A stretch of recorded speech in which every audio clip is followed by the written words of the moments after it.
So hello dear all, now we are discussing your question number 9th और इस question में भी nothing special is there, BPT से related ही हमारा ये क्वेश्चन है। तो अब इस क्वेश्चन में हमें क्या क्या गिवन है, क्या क्या करना है, वो सारी चीज़ें देखते हैं। तो सबसे पहले तो आपको गिवन है ए बी सी नाम के कुछ पॉइंट्स हैं। एक फिगर अभी मैं आपके लिए ड्रॉ करूँगा ओ पी ओ क्यू और ओ आर में, जहाँ पे ए बी पी क्यू के पैरेलल है और ए सी पी आर के पैरेलल है, और आपको दिखाना है बी सी को क्यू आर के पैरेलल। तो सिंपल सा लॉजिक है, इस पूरे चैप्टर में आपको पता है किसी भी चीज को अगर पैरेलल दिखाना है तो वो converse of basic proportionality theorem के अकॉर्डिंगली ही दिखाया जा सकता है। तो जब आप बीपीटी का कन्वर्स लगाएंगे तो डेफिनेटली ये चीज़ आपका पैरेलल बन जाएगा। लेकिन उससे पहले सबसे पहले आपको गिवन लिखना है, देन आपको प्रूव लिखना है जो हमें प्रूव करना है, और अगले स्टेप में अब हम चलते हैं इसके प्रूफ पे। तो जैसा कि मैंने आपको बताया था यहाँ पे, तो ये वो ट्राइंगल है जो कि आपको ऑलरेडी एनसीईआरटी में फिगर में गिवन है। तो यहाँ से अब क्वेश्चन को स्टार्ट करते हैं। तो सबसे पहले आपको मैं बता दूं, अगर ए बी और पी क्यू आपका पैरेलल है तो आपने एक ऐसे ट्राइंगल को चूज करना है जहाँ पे आपको ए बी और पी क्यू दिख रहे हो। तो क्लियरली ए बी इधर है, पी क्यू इधर है।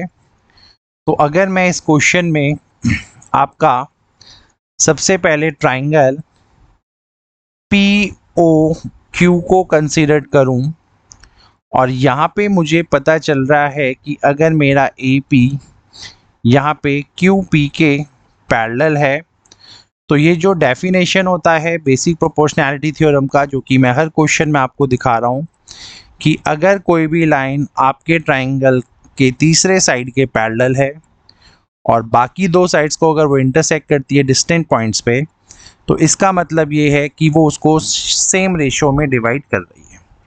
ठीक है, तो इसका लॉजिक यहाँ पे ये है बेटा कि अगर मैंने देखा ए बी और क्यू पी अगर मेरा यहाँ पैरेलल है, तो अगर मैं यहाँ बेसिक प्रोपोर्शनैलिटी थ्योरम लगाऊं, अगर मैं बीपीटी लगाऊं, तो clearly I can say my O A upon A P is equals to O B upon B Q.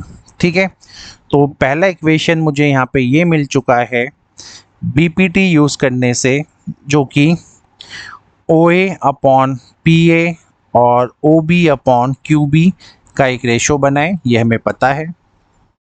Second part में अब मैं क्या करता हूँ,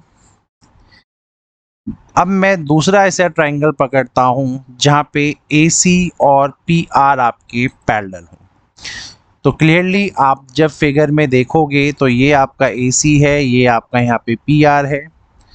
तो जिस ट्राइंगल को आप ऑप्ट करने अब जा रहे हैं वो है triangle let's say P O R. अब इस पी ओ आर में क्योंकि आपका जो ए सी है वो यहाँ पे पी आर के पैरेलल है, तो अगेन बाय बीपीटी फिर से लगाई जाएगी, और जब बीपीटी यहाँ पे लगाई जाएगी है ना, तो आपको क्लियरली चीज़ें देखने को मिलेंगी।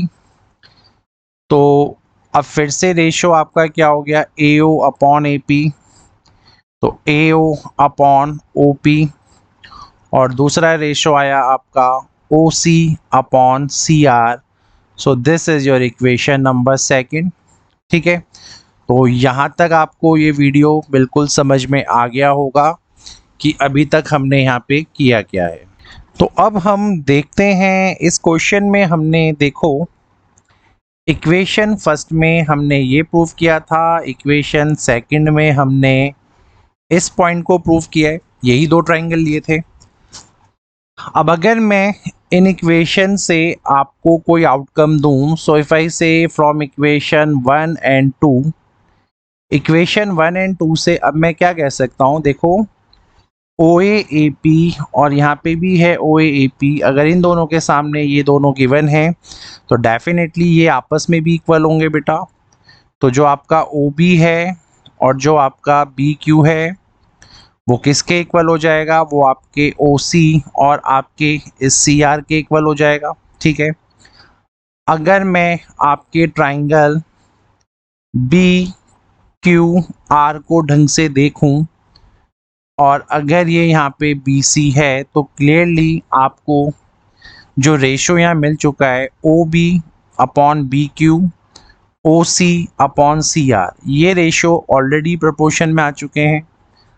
अब अगर ये ऑलरेडी एक प्रोपोर्शन में आ चुके हैं तो आपको पता है बाय कन्वर्स ऑफ, जब आप यहाँ कन्वर्स लगाएंगे BPT का, तो BPT के कन्वर्स क्या बोलता है, जब आपके रेशोज इक्वली आ जाते हैं तो जो लाइन ये जो BC है जो यहाँ इंटरसेक्ट हुई है, ये लाइन BC जो आपकी होगी वो आपके QR के पैरेलल हो जाती है।